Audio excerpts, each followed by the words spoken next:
Holocaust adalah istilah yang digunakan untuk menggambarkan proses pemusnahan orang-orang Yahudi Eropa oleh Partai Nazi Jerman antara tahun 1941 hingga 1945. Orang-orang Yahudi juga menyebutnya dengan kata Shoah yang merupakan bahasa Ibrani untuk malapetaka.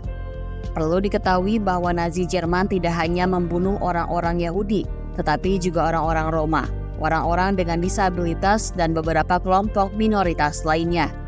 Namun, orang-orang Yahudi tetap menjadi target utama mereka. Secara historis, istilah ini digunakan untuk menggambarkan persembahan kurban yang dibakar di atas altar. Namun, sejak tahun 1945, Holocaust akhirnya menjadi sinonim dengan proses pembantaian orang-orang Yahudi. Sebelumnya, mari kita bahas apa itu Partai Nazi Jerman dan mengapa mereka sangat membenci orang-orang Yahudi. Partai Nazi Jerman merupakan singkatan dari Partai Buruh Sosialis Nasional Jerman yang dalam bahasa Jerman disingkat sebagai NSDAP. Partai Nazi Jerman adalah sebuah partai politik yang didirikan pada tahun 1916 setelah Perang Dunia Pertama. Awalnya, Partai Buruh Jerman ini didirikan oleh Anton Drexler, seorang tukang kunci. Kemudian pada tahun 1920, partai tersebut mengubah namanya menjadi Partai Buruh Sosialis Nasional Jerman atau NSDAP dalam bahasa Jerman. Pada awalnya, partai ini merupakan partai kecil yang tidak memiliki kekuatan politik yang signifikan. Namun, ketika Adolf Hitler menjadi pemimpin pada tahun 1921, partai ini mulai berkembang pesat di wilayah markas mereka di Bavaria. Salah satu elemen inti dari ideologi Partai Nazi adalah antimistisme yang merupakan pemusnahan, kebencian, dan rasisme terhadap orang-orang Yahudi sebagai kelompok ras, agama, dan etnis. Wilhelm Marx, seorang wartawan Jerman Yahudi, adalah orang pertama yang menggunakan istilah tersebut dalam bukunya yang berjudul The Victory of Judaism over Germandom pada tahun 1879 dengan perspektif yang non-agama. Kebencian terhadap orang Yahudi bukanlah hal baru. Orang Yahudi di Eropa telah mengalami diskriminasi dan penganiayaan selama berabad-abad, seringkali karena alasan agama. Sebagai contoh, mereka sering dianggap bertanggung jawab atas kematian Yesus. Pada abad pertengahan, mereka sering dipaksa untuk tinggal di luar komunitas atau ghetto terpisah dan dikecualikan dari berbagai profesi. Selama pandemi wabah pada sekitar tahun 1350, orang Yahudi diusir dan dianiaya. Di Rusia, setelah pembunuhan Tsar Alexander II pada tahun 1881, terjadi kerusuhan di mana sekelompok orang Yahudi disiksa dan dibunuh. Dengan munculnya ideologi yang didasarkan pada konsep ras pada abad ke-19, muncul gagasan bahwa orang Yahudi berasal dari ras yang berbeda.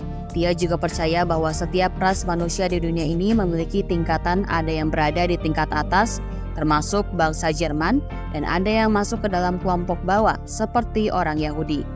Antara tahun 1933 dan 1939, rezim Nazi membuat kehidupan di Jerman semakin tidak mungkin bagi orang-orang Yahudi.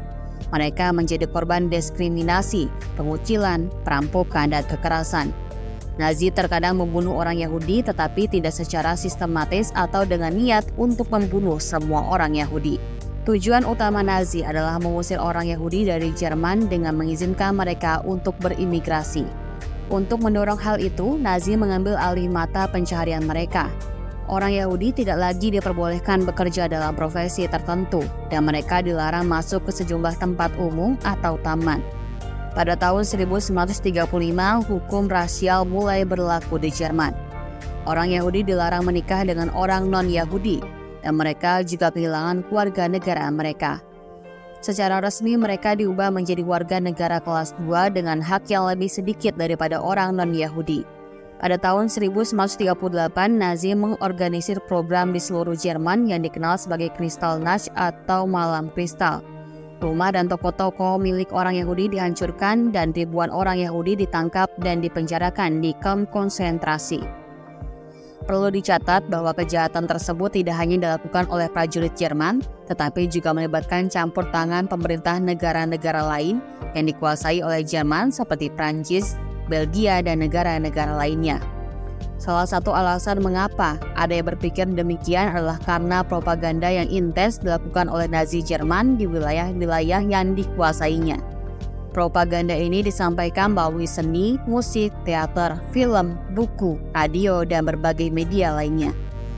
Tema utama propaganda Nazi adalah tentang bahaya komunisme, Rusia, dan keterkaitannya dengan bangsa Yahudi. Propaganda juga menggambarkan betapa hebatnya kekuatan militer Jerman yang tidak terkalahkan. Akibatnya pejabat pemerintahan, anggota polisi, dan sebagian besar warga sipil di wilayah pendudukan Jerman turut serta dalam diskriminasi rasial terhadap kelompok Yahudi. Pada awal ekspansi Jerman ke negara-negara di Eropa pada tahun 1941, orang-orang Yahudi ini diangkut ke ghetto di Polandia.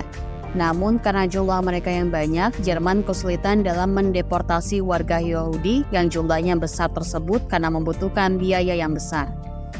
Pada tanggal 31 Juli 1941, seorang komandan tertinggi Nazi, Hermann Göring, dalam memorandumnya kepada Reinhard Heydrich, Kepala Dinas Keamanan SS, menyebut perlunya solusi akhir terhadap pertanyaan mengenai Yahudi. Kemudian pada bulan Januari 1942 diadakan pertemuan di Wannsee, pinggiran Berlin yang dikenal sebagai Konferensi Wannsee pada tanggal 20 Januari 1942. Para pejabat Nazi terkemuka hadir dalam pertemuan ini, di mana mereka membahas rencana eksekusi pembunuhan terhadap 11 juta orang Yahudi yang tinggal di Eropa. Sebelumnya pada akhir tahun 1941, Nazi telah melakukan uji coba pembunuhan massal terhadap orang Yahudi di Polandia. Nazi juga melakukan eksperimen pembunuhan massal di wilayah lain yang diduduki dan dianeksasi di Eropa Timur. Di kamp pemusnahan pertama yang didirikan oleh Nazi di Polandia, mereka menggunakan gas untuk membunuh orang Yahudi di Polandia. Metode ini dianggap lebih cepat dan dianggap lebih efisien daripada harus menembak satu persatu.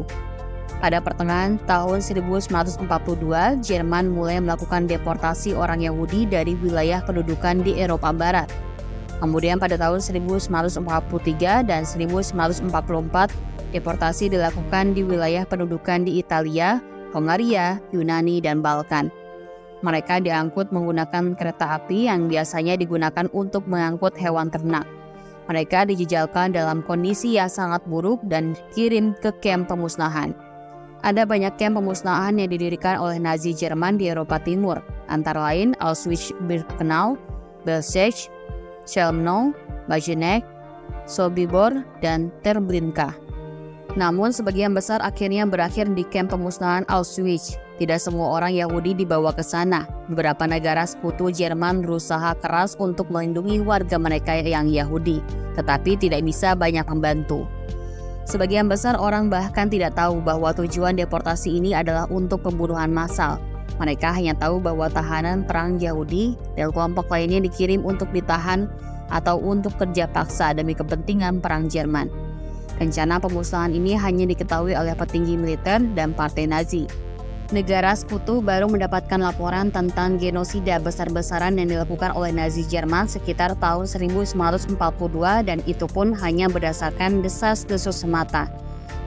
Sebagian orang pada saat itu masih merasa sulit untuk percaya bahwa Nazi begitu kejam. Inilah salah satu alasan mengapa Holocaust menelan begitu banyak korban. Di kamp Auschwitz sendiri, sekitar 1 juta orang tewas di sana. Orang Yahudi meninggal karena dibunuh dengan gas, sementara yang lain menderita karena kelaparan dan penyakit. Seperti yang telah disebutkan sebelumnya, orang-orang Yahudi yang diangkut dengan kereta ke kamp pemusnahan di Auschwitz. Setibanya di sana, mereka dibagi menjadi 2 kelompok.